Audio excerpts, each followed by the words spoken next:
Technical difficulties, but I'm going to continue on, just make it two parts. I was talking about 1 Corinthians 7 and 5, where it says, defraud ye not one another, except it be with consent for a time, that ye may give yourselves to fasting and prayer, and come together again, that Satan tempt you not for your incontinency. That word incontinency just means like uncontrollable behaviors. All right. If you really look up that word on Google, it's going to talk about people that can't hold their bladder. All right, so they pee themselves. But in this instance, it's talking about your sexual desires. So if you do want to take a break from your woman, you need to come to an agreement with you and your woman. Say, look, I need to get back into the scriptures more. Just know that I still love you or whatever. But I need to get good with the Lord so our family can be straight or whatever. Break it to her that way. Then yeah, you don't have to be subject unto her or whatever. But I speak this by permission and not of commandment, for I would that all men were even as I myself, that every man hath his proper gift in the Most High, one after this manner and another after that. Because he's like, hey, Jake's, you got different Jakes. Some men in Great Millstone, don't deal with women at all. Some do. uh, it says,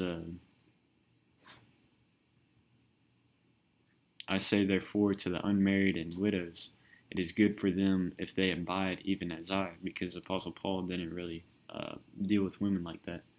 But if they cannot contain, let them marry, for it is better to marry than to burn. All right, because if you're continuing in that feeling, man, you're gonna lust after weird flesh. So it is better to give into marriage than to burn. And unto the married I command ye, yet not I, but the Lord. Let not thy wife depart from her husband. But, and if she depart, let her remain unmarried, or be reconciled to her husband. And let not the husband put away his wife. That's part of the law. You're not supposed to, that saying, stay together for the kids. Y'all might have y'all's disagreements or whatever, but really y'all are family. All right, you don't want that family to break up. All right. Verse 12, but to the rest speak I, not the Lord. If any brother hath a wife that believeth not, and she be pleased to dwell with him, let him not put her away. So if you come into this truth and your woman isn't really down with the truth, still don't put her away, man. If y'all have y'all's disagreements, you don't know if y'all can work that out later down the road or whatever. All right. Because if she still likes to dwell with you, let her be. It says, and the woman which hath an husband that believeth not, and if he be pleased to dwell with her, let her not leave him. For the unbelieving husband is sanctified by the wife, and the unbelieving wife is sanctified by the husband. All right, that word sanctified means set apart as or declare holy, consecrate. All right, so to make holy.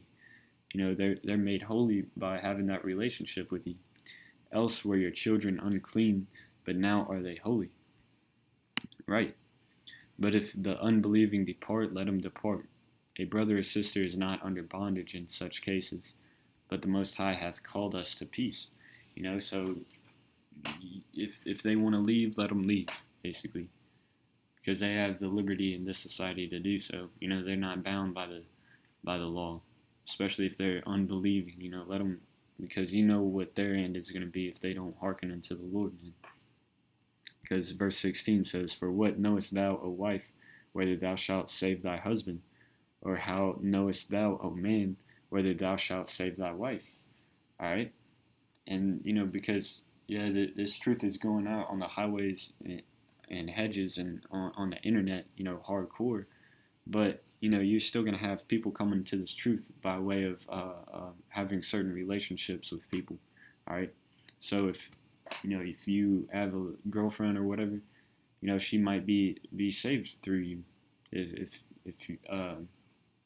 you might be, if a woman might believe and be dealing with an unfaithful husband, and he might come into the truth later on. All right. And then this is 1 Timothy 3:1. This is a true saying. If a man desire the office of a bishop, he desireth a good work. All right.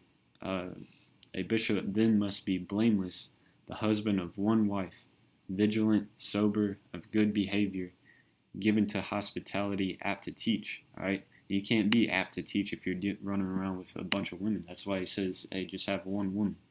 All right. Because, like, again, I'll say our main priority, first and foremost is is Yahweh B'Shem Yahushai. All right, get this knowledge and understanding so that you might be able to edify another. All right, build another brother up or brothers up. Not given to wine, no striker, not greedy of filthy lucre, but patient, not a brawler, not covetous, one that ruleth well his own house. I'm gonna highlight that because it says having his children in subjection with all gravity. So you're having your house being first and foremost your body, not giving into your desires, but also your house, what you do have under you, because this order, 1 Corinthians the 11th chapter. One more.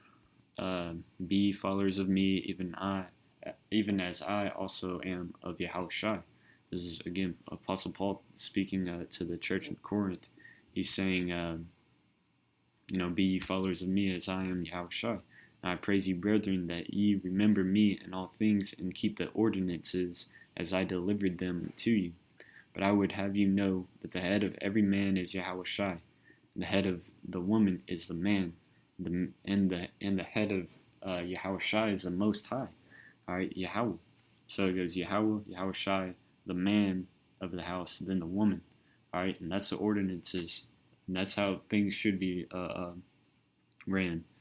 I remember I got an aunt, and she's zealous, but not according to knowledge. But she even admitted how times have changed. When she was growing up, it was the man ran the household. We've come from a society where it's a man ran the household to now woman and man run the household. No, that's not how it should be. All right, the man is supposed to wear the pants, so to speak. Man up, make those hard decisions. All right, because those hard decisions require you not to be emotional, and women tend to be more emotional when it comes to tougher judgments. All right. Nevertheless, going back into the scriptures, but yeah, and then the children under the woman. I don't think that's written in here, but if you look at it from a perspective of a corporation, what do women? What are their jobs in a corporation? They're most likely what's it called?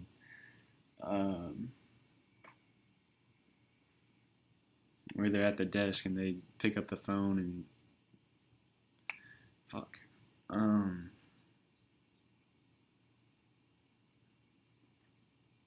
I want to say it starts with an M. I can't think of the word right now, but she reminds the CEO or whatever.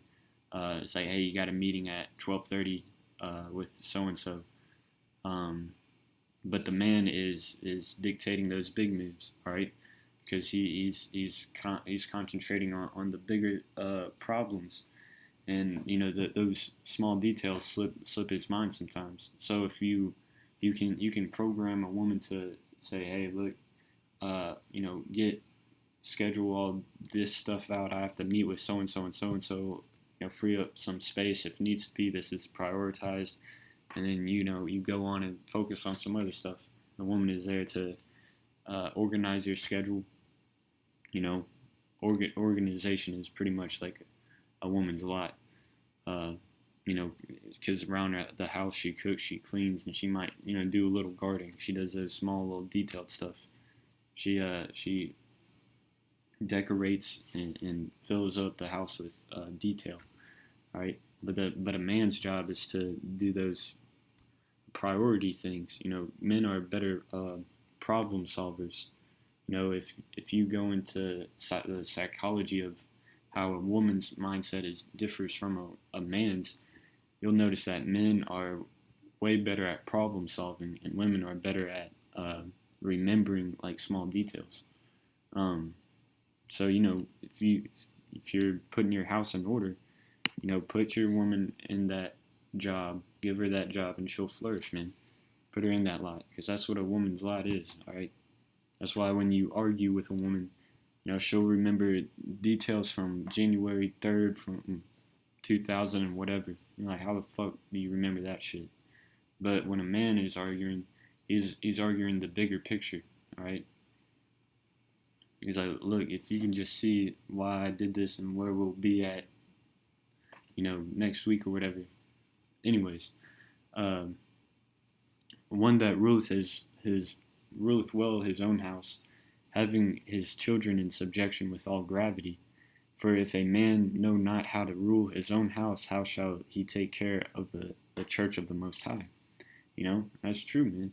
So you got, rebellious kids, and your woman's out of order, most likely cheating on you, and you can't, how can you be trusted ruling over the church of Yahweh Bashim Al Shai? You know? But that's pretty much all I had. I hope this video is edifying. Once again, I'm going to give all praise to Yahweh Bashim Al Shai, Bashim Kakodash, and Shalom.